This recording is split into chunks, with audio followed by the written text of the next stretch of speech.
So it is no longer news that the challenges of our country, right, is multidimensional. There is no one where you go talk, leave the other one. It plenty. But interestingly, in one way or the other, we would continue to see how we lend our voices, at least in areas that, somehow we are involved, that concerns us. Is anyone born with corruption? Is anyone born with corruption? I don't think so. We can categorically say no to that fact. So corruption is something that is cultivated. The question will not be, when actually is it being cultivated? How is this bad character developed? Because it is spreading and it has permeated the society at almost all levels. Now, let us come back to this NECO result that was released. And maybe somebody may say, okay, this is not the first time, it's a normal thing that has been happening. But for how long would we continue to normalize something that is evil? The result was released, and this is what the NECO registrar, Professor Wushishi, at the press conference in Minna, Niger State, he spoke about the release of this NECO result, and this was the statistic he gave. Let us see. 1,367,210 candidates registered for the exam. 685,514 were males. 681,696 were females. And then 1,622 were students with special need. Now, what I want to talk about was the outcome of the result. But first of all, I want to give shout out, to NECO.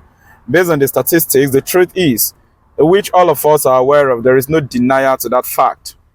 Even though, as a person, I have my own personal issues with our exam bodies. That's the truth. There are areas they mess up, but the truth is there is no one that is complete in all areas. The fact that they are working, continuously to see how they curb some things that lead to examination malpractice. Because whether we like it or not, corruption is being cultivated from a level in life before it gets to the peak where we are all suffering from it today. In his statement, he mentioned the level of malpractice. And this was what he said. 3,878 cases were recorded in 2025, representing 61.58% drop from 10,094 cases in 2024. So what is it? In 2024, they recorded the case of 10,094 cases. Of course, these are cases that they are aware of, the ones they were able to catch. And in 2025, 3,878 malpractice cases were recorded. So there was actually a 61.58% drop from 2024 to 2025 with respect to the number of malpractices recorded. Now, this is the annoying part. 38 schools across 13 states in Nigeria were flagged not just for malpractice, but for mass cheating. Mass cheating. My question now is cheating corruption? Is cheating corruption? What is the essence of all of these things we are doing? At present, the truth of the matter is, it's not all about entering a building called a school before you can learn again. I keep saying this, even from the comfort of someone's home, the person can learn very well. If you're in a school where what you're teaching, you feel like, you don't have quality teachers, they are not doing well, because it is sad to say that most schools now, what they do is to impose teachers on students. Even right up to university, there are many people that are teaching and lecturing who do not even understand the subject or the course they are teaching. And these ones are being imposed on students. So that at the end of everything, the student end up not even understanding the subject, let alone going to write the exam. Yeah, this happens. That we understand. But technology has made this quite easy for us. Yes. Because from the comfort of your home, you can actually learn any subject you want, independent of your school. There is no two ways about it. But now you see what is being perpetrated, what is being encouraged, although it has been there. Worse than now even. Now the exam bodies are really doing a lot to reduce it, which is why most examination is being, migrated into CBT, which at least helps to reduce this effect of exam malpractice. But although there are still even some stakeholders and officials that are promoting this examination malpractice, yes. Because with the CBT level now, the rate of malpractice would have been reduced. But you see what schools are doing. 3,878 cases of malpractice, and then 38 schools were flagged for mass cheating. See, this is minus other schools that, engage in examination malpractice who were not caught, right? Or perhaps they are not considered to have engaged in mass cheating. The question will now be, all these students that are now graduating from this level, what do we expect of them in years to come? When they are now given authority, when they are now seen at the level of controlling resources, what do you expect of them? Not to be corrupt, not to siphon billions of money whenever they have opportunity to do that. Resources that could be used to improve the life of the masses. Why I'm making this video is because NECO, as an exam body, you can also go beyond just mentioning that 38 schools were flagged for mass cheating. Publish the names of the schools. Publish them. Some of them can go behind and do one or two things and everything goes. We are not helping ourselves. We are not. Certain measures have to be taken to curb it. Because we can't continue to complain of those at the top. All of us are suffering from these.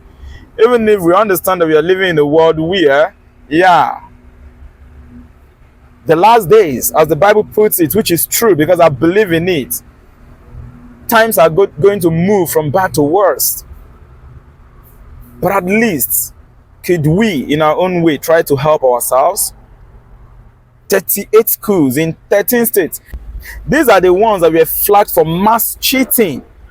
You can now talk about the other ones that were not caught, or where cheating was perpetrated, malpractice was allowed, but not on the massive scale like these ones that were just spotted out. NECO. I don't know yet as to whether the names of these schools were published, but it is best to publish the name of the schools. Let it be out there so that students that are going to that school, parents that are sending their students to that school or to those schools, will take precaution that their children are not going there to learn. They are going there to be taught how to be corrupt. Because at the end of everything, this thing will come back to all of us. We will pay for it. There are no two ways about it. Publish the names of those schools. He proceeded to talk about supervisors. 9 supervisors. Those are the ones they were able to catch. 9 supervisors from Rivers State, Niger, FCT in Abuja, Kano, Osun State were recommended for blacklisting. Definitely because they were also involved in promoting this mass cheating. Which way? If we know that these students are going to engage in malpractice, then why even employing teachers to teach them? Why? Or is it all about the fact that schools will collect and extort parents? Yes.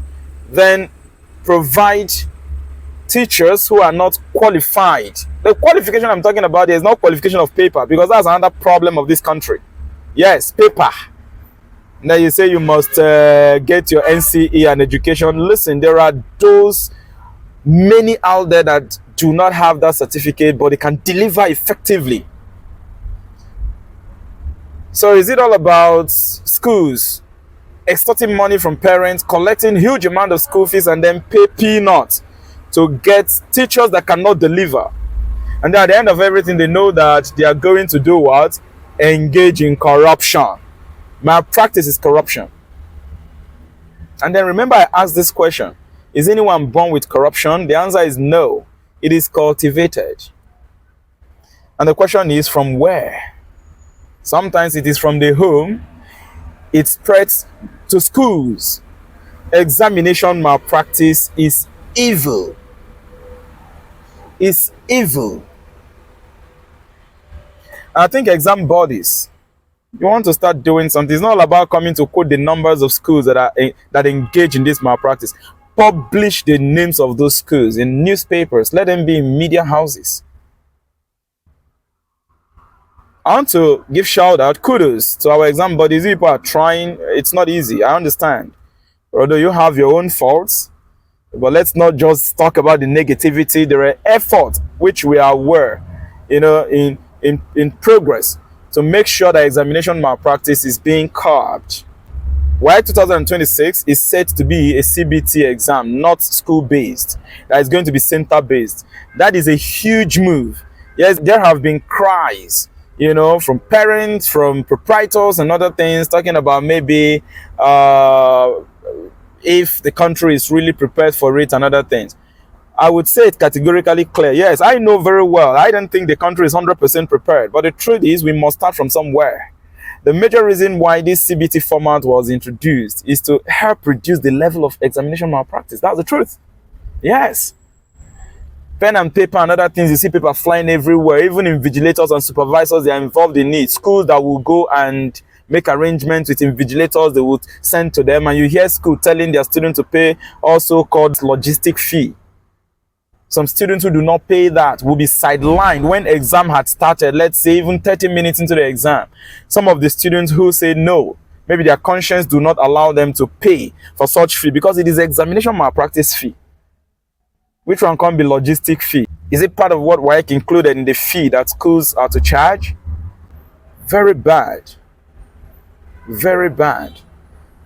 So the movement from paper pen stuff to CBT, WAEC moving to CBT is a welcome development. We might not be 100% prepared, but it's a welcome development. It's from one step, you move on to another step to another step. Schools and some parents crying, hey, we are not ready. This is why. One of the major reasons is because of corruption. Because everybody is aware, if WAEC is to stick to their decision, which I beg, please, WAEC, stick to it. That WAEC now should be center-based, which means you might register in a school and WAEC might take you to another place to take exam, so that the school will no longer have the opportunity to engage in all this mass cheating. By the time they send other candidates to your school, you don't know them, they did not pay you anything, you allow them to take the exam. We want to be very, very careful. NECO, it's not yet late. Publish the names of these schools. Publish them. Even the names of the invigilators involved in examination malpractice. You have to publish all these names. EFCC does this, that whenever they say they have caught someone involved in money laundering, and then the picture is being publicized. Publicize these schools. You have to get serious. Cannot continue promoting impunity at even lower levels at this. When these ones grow up and they become, you know what I'm talking about, everybody will be complaining. Students should go and learn. There are secrets to learning and to becoming effective in understanding. Go and learn. I always talk about this. Look at those in the field of science. I've been talking about getting to establish your foundation in science. Know all those core topics and secrets in these subjects, so that it will not become easy for you to understand these things when teachers are teaching. There are also even teachers who want to work on ourselves. Get to understand the secrets of subjects we teach, and then expose those secrets to students. There is no way students won't go into exam hall and then perform excellently. But every time we look for who to blame, we look for who to blame. We blame the students in almost all cases. We leave the teachers out. We leave schools out. As a matter of fact, students engage in malpractice because schools allow for it. Schools are at the top. That's the truth. You talk about examination malpractice in WAEC, schools are at the top. Are they not the ones that mobilize this whole thing? Is it the students? So let us rather be serious and then reduce this level of corruption from this lower level, because before these people get to that level, they would have us, start suffering, and then we'll start complaining. So NECO, another exam bodies, please, if you're 100% sure that these schools and invigilators, they were flagged for mass cheating, please publish their names. Publish their names. We want to take measures to really curb all this level of examination malpractice. It is a deadly thing that is bedeviling the education system. And like I said, whether I like it or not, before someone will get to that level of high authority where most of us are complaining of the level of their corruption, it starts from somewhere. The earlier we start curbing them, the better.